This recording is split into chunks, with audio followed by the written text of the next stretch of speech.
Tracey Korsten.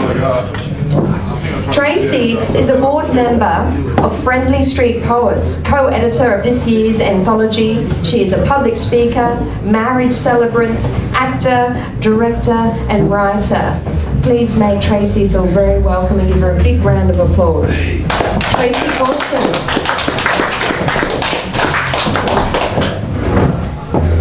Thank you, Chrissy. I was very flattered to be asked to be featured performer tonight. She's in the house. Yes. Tracy is in the house. Butters would say in the South Park, do you know what I am saying? She is my bottom bitch. Do you know what I... Yes. Love that episode. Sorry. What I said I would do tonight is give a symposium. I was going to use the word lecture, but that's just ghastly. A symposium on the subject of love. And I think I'm going to touch on all three of the different forms of love that the Greeks recognised. I'm not talking about the subcategories that the Greeks recognised and invented, but, you know, the erotic love, filial love and patriarchal, love of country, a love of tribe, so on. But most of it will be erotic love, you'll be glad to hear. Yeah. So, yeah. So I thought I would start, and some of it will be a bit of poetry and some of it will be prose and some of it will just be me banging on, as it were. I thought I would begin with, I hate having to wear glasses, it shits me. 2 years ago, I was kidding myself that you know, the only reason I couldn't read properly was because I mainly read at night and the light was, you know, I need a better lamp. Then I'd started to realise when I get the phone book and have to take it outside, that my problems were not electrical, they were in fact ophthalmological. You will go blind. I will go, yes. Stop it. Stop doing that in bed late at night, you'll go blind. Yes, exactly. One of the things I often say is that love makes 16-year-olds of all of us. You know, you start doing things like saying, he said that, what do you think that means? Do you think he likes me? Do you think you go, I'm 48 and I'm talking like that, what the hell? Anyway, this poem is about that. And they call it puppy love. Donny Osmond was the first to feel the full force of my unrequited love. Posters on the wall, a scrapbook, 33 1/3 inches of vinyl spinning out turgid ballads on my red portable Sanyo turntable. The occasional foray into Jethro Tull just to prove to myself that passion had not completely skewed my sense of cool. Then there was Max, 40 years my senior and so obviously gay, but my 16-year-old heart could not see that. I clung to the fantasies of May-December romance, and there was that creative connection that somehow dignified the disgusting swooning. And through the years they have paraded, many boys and men. But even those that loved me back in some way, fucked me, adored me, married me, failed to return to me that which I gave out, were not the mirror I had hoped for. Yet still I qualified the situations with compromise, self-blame, baroque justifications. And now there is you, giving me just enough to keep me going, like some kind of emotional detox diet. And now there is me again, the posters are back, the scrapbook dusted off, the turgid ballads blaring out, only this time on the 6-stacker CD player in the Volvo, just to prove to the world that I've finally grown up.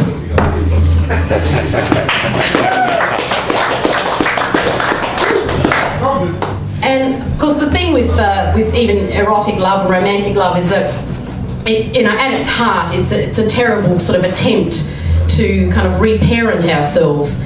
And I realised this when I had an epiphany last year when I realised that I've always married my mother. You know, seriously, not my father. I've always married my mother. I've always hooked up with my mother. And this poem is about the fact that the men I have hooked up with have all been my mother. Poor mum. It's called Ode to a Turtle Dove. You, my angel, my darling, my turtle dove, came to me, and I thought your hands would thaw the Arctic tundra of my frozen needs. Yet I found your fingers icy cold. So I warmed them against my heart and my cunt, with no thought for myself, as a good girl should. You, my honey, my precious, my lover, lowered your body onto mine, and I felt the shame descend upon me. Your mother load of guilt and regret and bitterness, all of it emptied into me, so that I could hold your acrid seed and dispose of it thoughtfully. You, my snuggle pot, my cuddle pie, my squelchy. have soothed me like a baby, rocking me in those too strong arms of judgment and criticism. Oh, the comforts of home, knowing I am loved, when I am good, when I toe the line, when I play by your rules.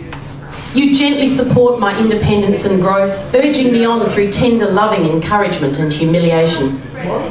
And in return, my Poopsie, my cherub, my blossom, I have showered you with gifts, kept my voice well modulated, spoken when spoken to, avoided boastfulness, admired you unreservedly, regarded you as the source of all wisdom, not flown too high, nor danced too wildly, nor taken up too much space, worn navy blue.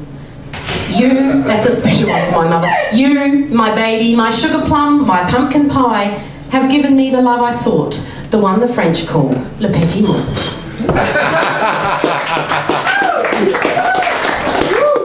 Yes, move. So anyway, after many years of trying marriage, I decided to try love instead.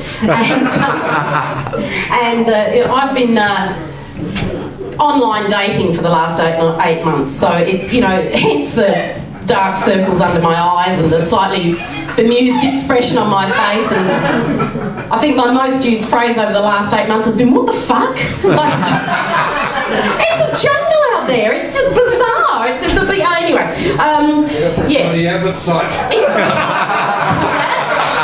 I missed that one, Abba. Get off the Tony Abbott site. Hilarious. Anyway, believe it or not, I actually on my profile on a particular site that I was on, that I've now gone off. I've gone into another one, and it's no better. Hello, what did I think? But anyway, I actually had this poem as my profile because I figured it would weed out the weaker ones. No, it didn't work. I still got guys going, oh, I'm into V8 cars and barbecues, and you know. Did you read? No, you don't read. That's right. Anyway. Anyhow, I didn't mean that to sound socially snobby. That wasn't meant to be. That wasn't what I meant. Much. Anyway, okay. This was the poem. We got it. Thank you. This was the poem that. So I just had to share. There was a profile the other night. I nearly fell out of bed laughing at the profile. Not he wasn't in the bed. I mean, he actually.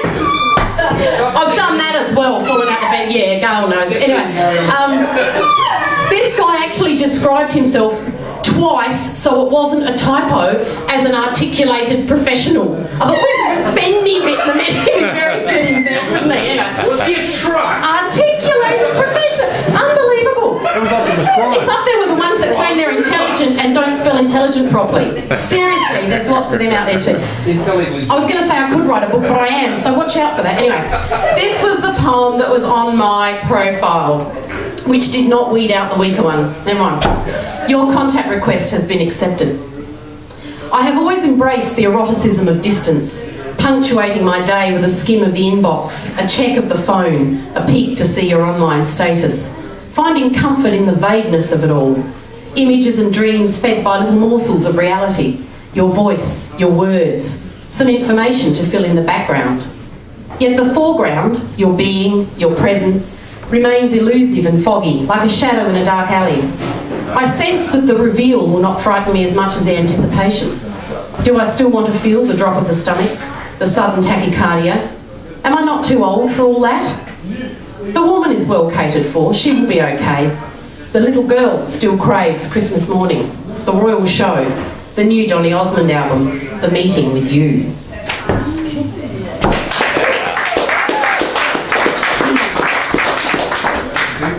If we're talking about love, I guess the conversation naturally leads to blowjobs. Is that just me? Is that what I've gone wrong all these years? No, that's how I've always shown my love. Yeah, that's it. Well, I think this poem, which is known as my blowjob poem, funnily enough, it's not as good as Gail's though. What was the Your chili one, you haven't done that for a while. That's it's shocking. Even makes me. But this one's kind of trying to explain what it is that women who enjoy that activity get out of it. Although don't go thinking that, you know, if you've let a woman blow you off, that's it, job done. You know, you can walk away and, you know, don't think that. But anyway, this is a description. Geez, I'm digging a bigger hole for myself. Less explanation. stimulation, more pump. Tracey, do you want this? Do I want? No. That's, I don't know, maybe later. Oh, yeah. Okay. Sweet boy. This is called sweet boy. You find it condescending that I should call you thus. Sweet is for girls, you will say. And you are no girl, no fag, no Nancy boy. You dislike the label boy. You declare you are a man. Your innocence long gone.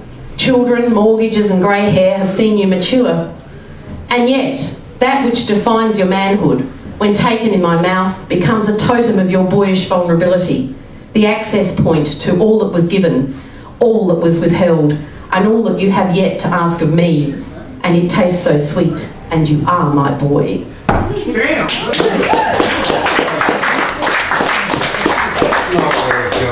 That's not what? Where it goes. I read about this stuff.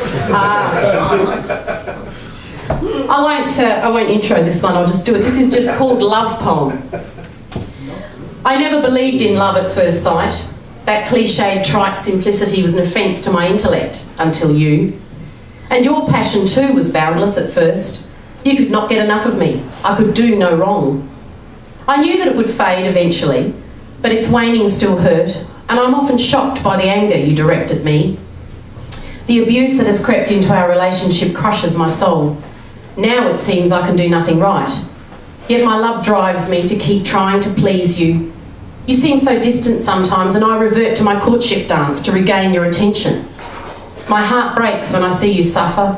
Your pain, your humiliation, your sense of failure are mine too. But all this dissolves when you once again take me in your arms and whisper your words of love. When it is just you and me and the outside world is banished, then I cling to the one truth that I hold to be self-evident, that I am your mother, and that is enough.